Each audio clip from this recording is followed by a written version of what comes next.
Hello and welcome back to side 2. On this side of the tape we have a little bit of what's on, we have some history, we have a little sport, and we have some news items. It's over to Joyce now for what's on. Well, we have a short list of films that's on at the Cannon Cinema in Enfield Town.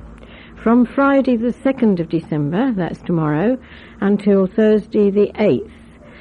There are 5 films showing there. Miracle on 34th Street, which is a U. The Nightmare Before Christmas, which is a parental guidance film. Trial by Jury, which is for 15-year-olds. The Lion King, which is a U. And Highlander 3, which is again for 15-year-olds. And they're all on at the Cannon in Enfield Town. And if a whole family go to see The Miracle on 34th Street, there's a special offer of £9.99 for a family ticket offer. 2 adults and 2 children, plus a large popcorn per family. This offer doesn't apply to any of the other films. Also have a little bit of history. And we have some gleanings from a local newspaper, and this one is taken from the newsletter of the Edmonton 100 Society. And it's some news from 25 years ago in October 1969. The big news in the area of the 100 that month was the report of the unofficial strike of refuse collectors. The strike, wrote the local papers, was assuming national proportions. Haringey's dustmen struck 2 days before their colleagues in Enfield, and the collection of rubbish from more than 150,000 houses and thousands of business premises came to a complete stop. Hospitals, schools and old people's homes, however, had their refuse collected by the strikers on a voluntary basis.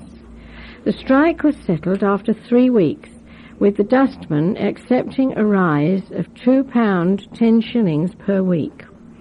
The Gazette quoted that their pay was a basic £15 9 shillings a week, but due to various bonus schemes and a little overtime, the average wage was £22.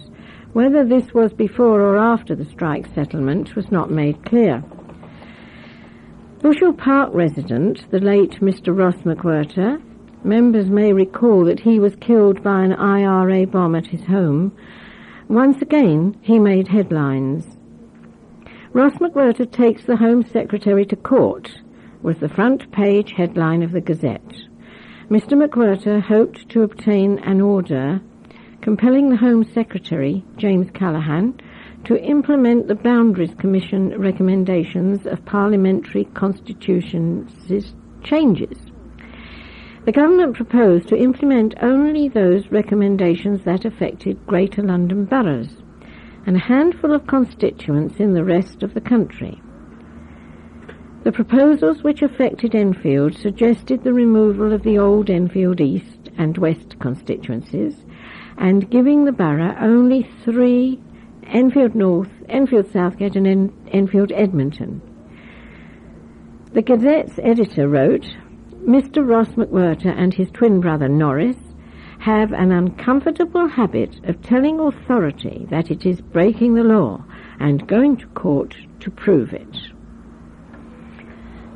A strong reaction has come from Enfield Council following exclusive revelations in the Gazette about the neglected condition of a council house, which a former occupant claims is responsible for her contraction of chronic asthma. We revealed that the house in Lonsdale Drive, Enfield, was inspected by a leading Cambridge University expert in entomology, the study of insects, and declared to be a health hazard. In an official statement, the council said it had every sympathy with 52-year-old Janet Whittle and her husband John, and had made every effort to get to the bottom of their complaints. The council claimed they were allowed access to the building on the 23rd and the 24th of November and had no information in support of the claims. Offers of alternative accommodation have been rejected. The Whittles, now living in Orchard Avenue, Southgate, say none of the contractors which had earlier been sent to the house was willing to carry out the work needed once they saw the extent of what had to be done. The council had offered the couple £60,000 as part of their grants to the Gate scheme. It is this offer that now proves the major source of contention between the parties. Council officers hint that the offer was somewhat over the top and constituted an attempt to settle the matter with as little fuss as possible. Housing Chief Councillor David Mason agrees, saying that he feels the offer reflects the sympathy the council had for the couple's problems. But the Whittles say £60,000 isn't enough, as the poor condition of the house has destroyed the value of all their fixtures and fittings and doesn't come close to compensating them for the damage to Mrs. Whittle's health. A council spokesman said, "We do not accept any liability, but have been prepared to be flexible and discuss a possible financial settlement. This would have been dependent upon the council obtaining vacant possession of the property and, broadly speaking, would have taken into account the loss of any discount the couple would have been entitled to under the right to buy scheme." He said the fact the Whittles hadn't found this acceptable was disappointing, as a settlement would have prevented a great deal of legal aid and council expense in relation to court proceedings. The offer to settle has since been withdrawn, but the council remains prepared to be flexible, he added. Janet and John Whittle earlier came into the news when overzealous wardens booked them seconds after the couple, with Janet in a distressed state, parked their car in Green Lane's Palmer's Green and struggled to get across the road to a chemist to buy a new key for Janet's oxygen cylinder. The incident was taken up by the national press, and the couple appeared afterwards on television. A Middlesex University student is to put his own experience of kidney disease to good use by conducting research into new dialysis techniques for premature and preterm babies. Isaac Adu is a mature student in the final year of the Bachelor of Engineers Honours Mechanical Engineering course. He suffers from a kidney disorder that requires him to undertake self-dialysis 4 times a day at 6-hour intervals, each session taking some 45 minutes. Isaac's research project will look at ways of automating a new manual dialysis technique recently developed by Dr. Malcolm Coulthard of the Royal Victoria Infirmary in Newcastle. Dr. Coulthard and the dialysis machine manufacturer Baxter Healthcare Limited are both supporting the project. Isaac believes his experience will be important. I use kidney dialysis machines every day and often travel to Barts Hospital for treatment, where I have spent a lot of time talking to the technicians about my ideas, he said. His project supervisor, senior lecturer in engineering, Dr. Yazdi Kavina, said it was amazing that someone with Isaac's medical condition could even get out of bed, let alone attend university. I am delighted that Isaac will use his enormous experience of dialysis in such a positive way, he said. One of the last official duties carried out by the late Councillor Pat Horridge was the launch of the studio, Edmonton Leisure Centre's latest facility, on Saturday. The studio actually opened in September. The ceremony included an official speech by the Mayor of Enfield, Rita Smythe, plus a sun and rain dance display by local children from the Points West Theatre Arts Group. 3 youths are thought to be responsible for 3 separate robberies of school children on the same day, Wednesday, the 16th of November. A 13-year-old boy was stopped by 3 youths in Hazelbury Road, Edmonton, near Latimer School, at 8:20 a.m. They demanded money, went through his pocket, stealing £2, and threatened to stab him. They also took his watch and rifled through his school bag, taking a pen. A second incident happened at 3:40 p.m. outside Latimer, when a 12-year-old from Winchmore Hill was waiting at the nearby bus stop. The youth seized the boy's school bag. Finally, a 14-year-old boy was threatened outside All Saints Church in Church Street, Edmonton at 4:05 p.m. He ran off before anything too serious happened.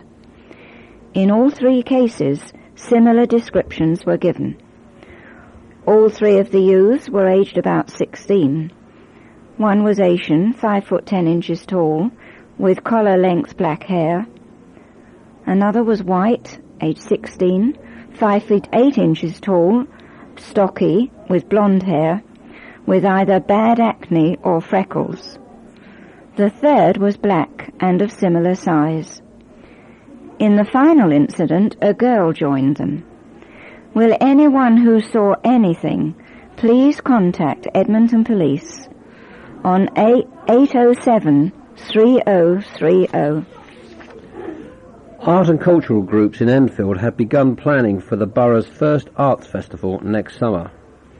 The idea has attracted the support of Millfield Theatre, the Bound and Gagged Comedy Club, Enfield Football Club, Middlesex University, UCI Cinemas, Capel Manor and Gardens, the Forty Hall Museum and the Millfield House Arts Centre, to name it says here to name just the organisations, but I'm sure it means just a few organisations. The Millfield Theatre in Edmonton is organising a variety of professional and community events. These will include music groups and societies and the Enfield Arts Network, which will stage a music showcase to celebrate National Music Day.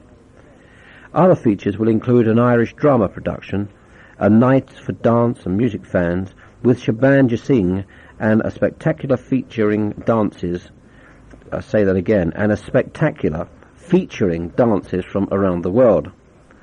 The Bound and Gagged Comedy Club at the Fox Pub in Palmer's Green will add additional comedy nights with star names on the cabaret comedy circuit.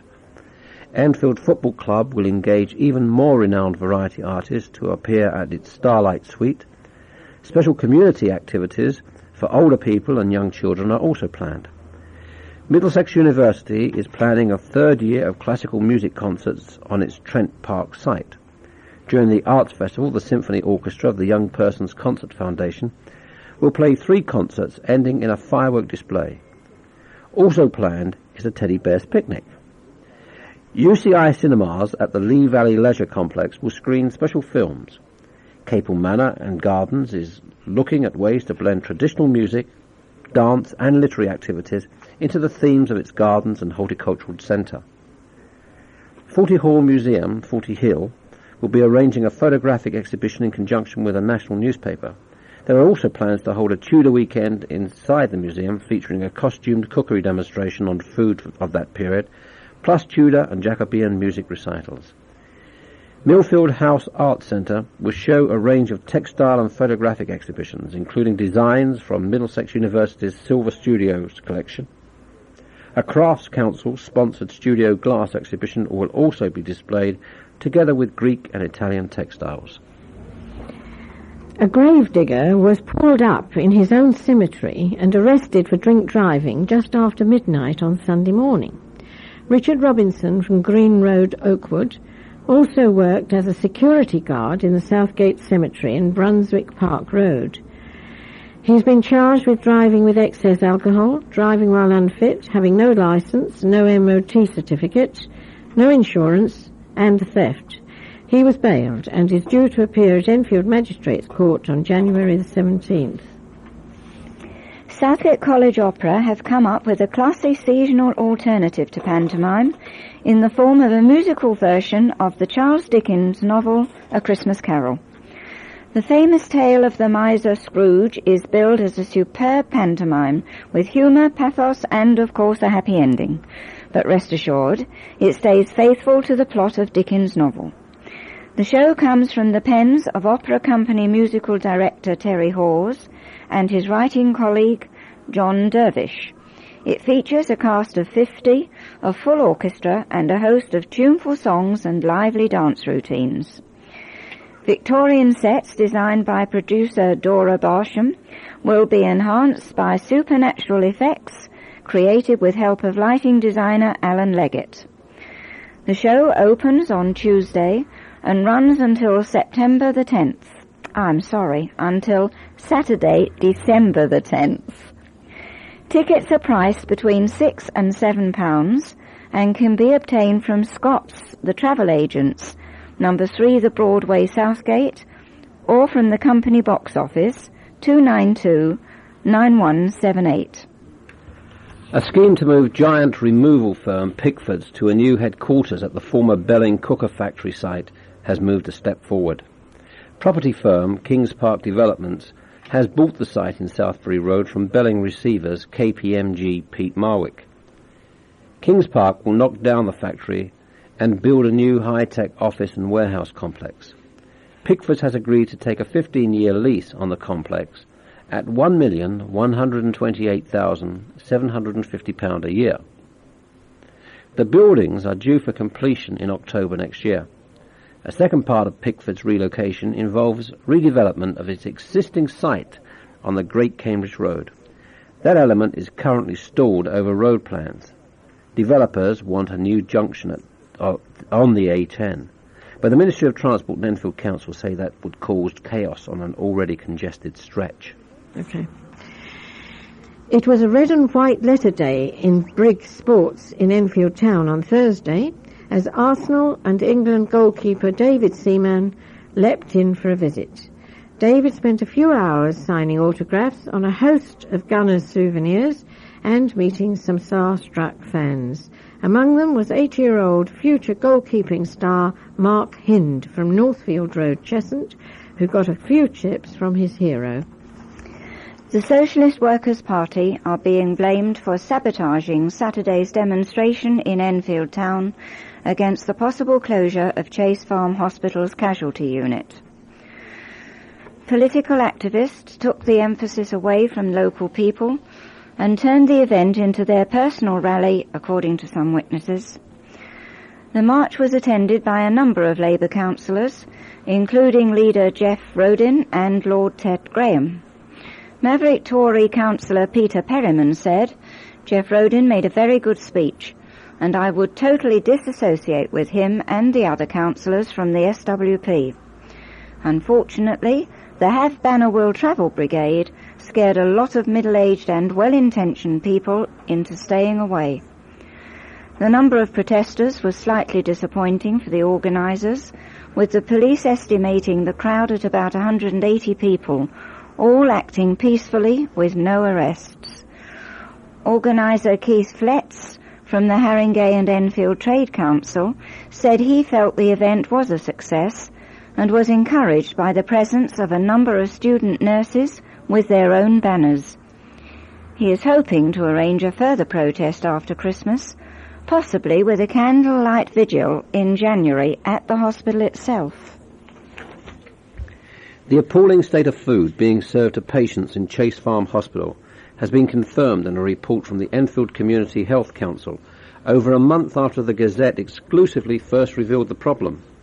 The hospital's Director of Operations, James Scott, told the Gazette back in October that they were looking to spend £350,000 to improve the service. Last week he was still promising that figure would be spent. He said, "We know the food's bad, but we are doing something about it." The report from the council, which acts as a patient's watchdog, said the food can be unpalatable, inedible for the elderly, too meagre for the otherwise physically healthy, and that some patients supplemented their food with takeaways. Gardner Merchant, the caterers responsible for the contract, agreed that greater investment was needed. A raider who tried to rob the Elf Garage in Lancaster Road was foiled by a cashier who managed to close the till tight. The robber entered the garage shop at 7:15 on Saturday and gave the cashier £1 for a bar of chocolate.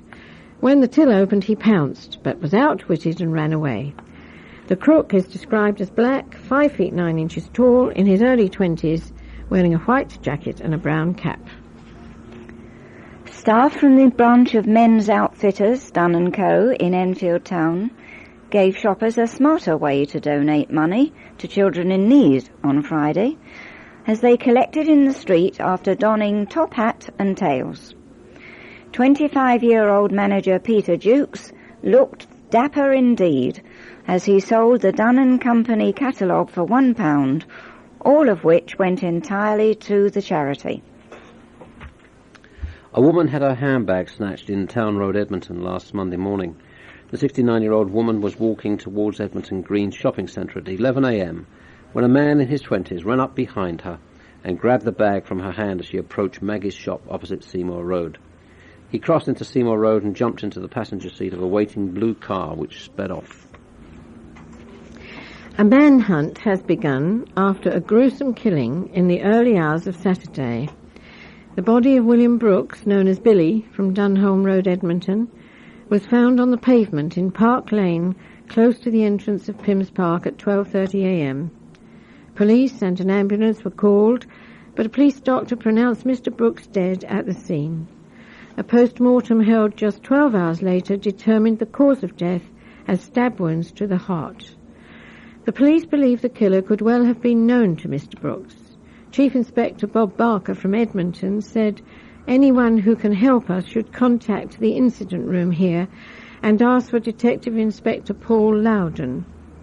And an unofficial source told the Gazette that Billy had been involved in a brief argument in a local pub earlier that night. The source believed that Billy had been followed from the pub. Mr. Brooks, 38, worked as a driver. He was divorced and looked after 2 young children. Witnesses can phone Edmonton Police on 081 807 3030. Enfield Mayor Rita Smythe was at Raynham Primary School in Raynham Avenue, Edmonton last week, helping the children to plant a cherry tree. The school's project has slowly provided grass, trees and flowers on the former Tatty concrete site, and the cherry tree was paid for by a grant from the National Tree Council and British Gas Eastern. Some sport, just the headlines. Turnford Netball Club won the Under-12 Jersey Challenge Tournament, and Julie Bassett was named Player of the Tournament. A perfect performance from the girls earned them a large shield, medals and a small teddy bear. Saracens young rugby stars enjoyed a successful weekend, winning all but 2 of the games in a round-robin with Braintree and Barking. Enfield Griffin Swimming Club have continued their recent success story by winning the Perpetual Junior Trophy at Haverhill near Colchester last weekend. Saracens, that's the big boys this time, Saracens and First Division side Bristol put on an entertaining display for an enthusiastic crowd at Bramley Road on Saturday. The visitors ran out 18-12 winners, but both sides were depleted by injury and divisional call-ups. So the final score was Saracens 12, Bristol 18. Cockfosters never recovered from conceding 3 goals in the first 20 minutes at Tower Hamlets on Saturday, with average defending largely to blame. Average is not the name of the defender, but they said the defence was average. Tower Hamlets 3, Cockfosters 0. Hoddesdon Town eased the pressure on their perilous league position with a well-earned 1-0 victory over near neighbours Welwyn Garden City on Saturday. Welwyn Garden City 0, Hoddesdon Town 1. Enfield manager George Borg was expelled from the dugout by the... Sorry about that. I'll start again. Enfield manager George Borg was expelled from the dugout by the match official on Saturday after he disputed a decision during the E's 2-1 win over Sutton United. The victory revives Enfield's faltering promotion challenge, now putting them 8 points behind leader Slough, and puts the team in a good frame of mind for Saturday's FA Cup showdown with Torquay United. Potters Bar Synchronised Swimming Club swept the ball at the Hearts County Age Group competition at the Fursfield Centre last Saturday. The club was competing against 2 other Hertfordshire teams, Aquilina from Stevenage and Lee Valley Signets, and the event was the culmination of a 6-month training effort. The Potters Bar-based Greenbelt Motor Club had just 1 finisher out of its 4 entries in the Network Q RAC Rally, despite good opening runs on the first day of the event. Richard Archer and Brian Cammack finished 85th in their Vauxhall Astra GSI, and they secured 8th place for showroom condition 1600cc to 2000cc cars. A desire to introduce children to art is behind Sainsbury's decision to denote reproductions of works in British art collections to primary schools. Each school has 4 different pictures to display.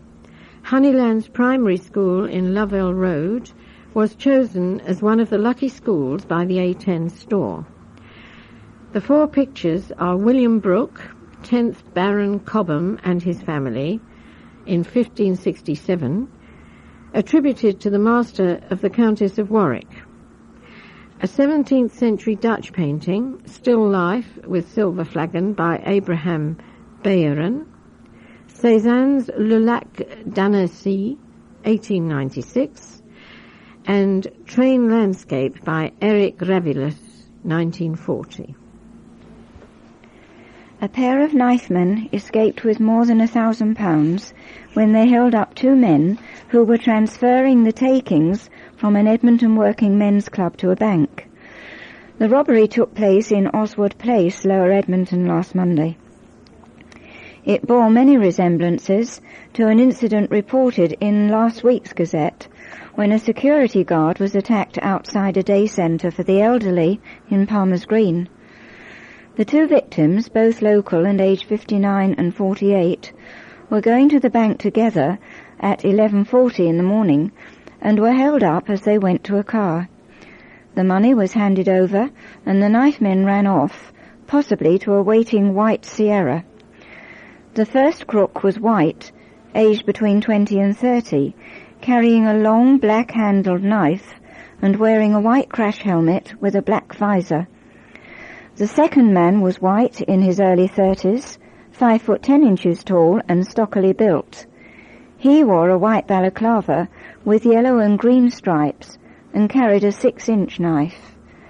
Chief Inspector Bob Barker from Edmonton Police said, "Anyone who saw this incident is urged to contact this station on 081 807 3030. Well, that's it for this week. So it's goodbye from Joyce and Marjorie. Richard on controls, and me, Tony. Goodbye. Bye. Bye.